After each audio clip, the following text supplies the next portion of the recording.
नमस्कार प्रिय मित्रों, एक बार पुनः स्वागत है आपका हमारे इस YouTube चैनल ज्ञान गंगा सागर में। प्रिय मित्रों, आज फिर हम नई कहानी लेकर उपस्थित हैं आप लोगों के समक्ष। आज की जो कहानी है बहुत ही मोटिवेशनल है।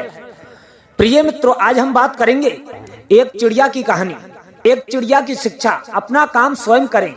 जी हाँ मित्रों, अगर आप हमारे चैनल पर नए मेहमान दर्शक बंधु बनकर आए हैं तो कृपया हमारे चैनल को सब्सक्राइब कीजिए और बेल आइकन को प्रेस कर दीजिए, जिससे आने वाली वीडियो सबसे पहले आप तक पहुंचे।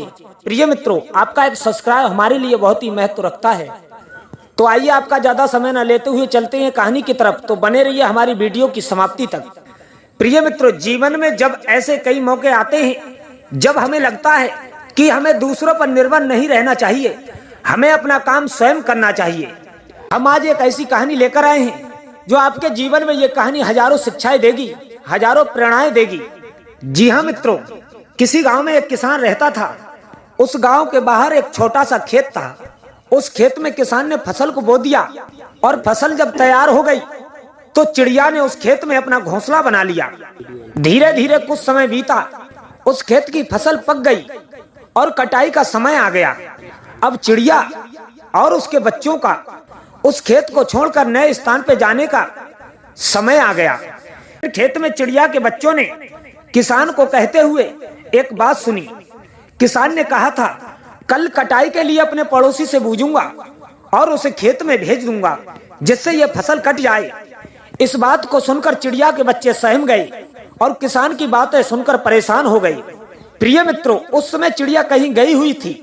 चिड़िया जब वापस आई तो बच्चों ने किसान की कही हुई बात अपनी माँ चिड़िया से कही। हे माँ, आज हमारा यहाँ पर अंतिम दिवस है, इसी रात को हमें दूसरे स्थान के लिए निकल लेना चाहिए। प्रिय मित्रों, चिड़िया ने उत्तर दिया, इतनी जल्दी नहीं है बच्चों, मुझे लगता है कि कल खेत में फसल की कटाई होगी। चिड़िया की कही हुई बात साबित हुई। प्रिय मित्रों, दूसरे दिन किसान का पड़ोसी खेत में नहीं आया और फसल की कटाई नहीं हो सकी। शाम हुई, किसान खेत पर आया और खेत को जैसा तैसा देखा तो वह किसान बुदबुदाने लगा कि यह पड़ोसी क्यों नहीं आया।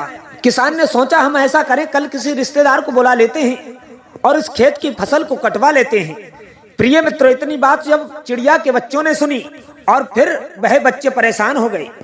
जब दूसरे दिन की कही हुई बात चिड़िया के बच्चों ने अपनी माँ को बताई तो वह चिड़िया बोली, तुम लोग चिंता मत करो, आज रात को हमें जाने की जरूरत नहीं है। मुझे नहीं लगता कि किसान का रिश्तेदार आएगा। प्रिय मित्रों, ठीक ऐसा ही हुआ। किसान का कोई भी रिश्तेदार अगले दिन खेत पर नहीं पहुंचा। चिड़िया के बच्चे हैरान थे। अगले दिन जब किसान खेत पर आया तो खेत की वही स्थिति थी। किसान फिर बुदबुदाने लगा कि ये लोग कहने के बाद भी कटाई के लिए नहीं आते हैं, कल मैं खुद आकर फसल की कटाई शुरू करूंगा। चिड़िया के बच्चों ने किसान की बात को सुना और अपनी माँ को सारी बात बताई। चिड़िया बोली, बच्चों, अब समय आ गया है, हमें ये खेत छोड़ने के लिए हमें ये खेत छोड़ देना चाहिए। आज की रात ये खेत छोड़कर हम दूसरी जगह चले जाएंगे।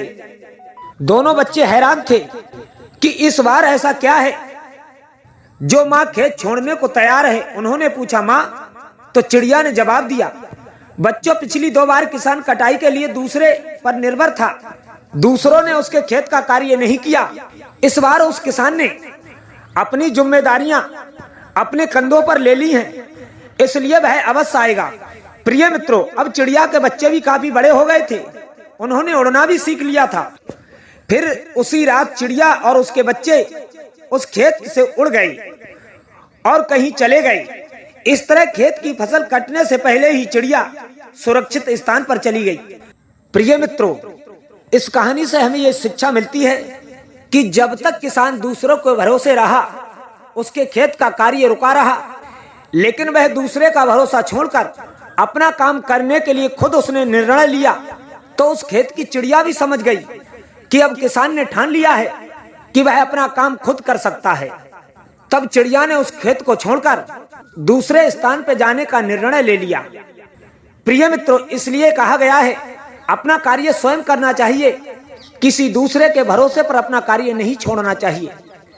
तो कैसी लगी आज की कहानी हमें कमेंट बॉक्स में अवश्य बताएं। मिलते हैं नेक्स्ट वीडियो में, तब तक के लिए जय श्री कृष्ण, जय श्री श्याम।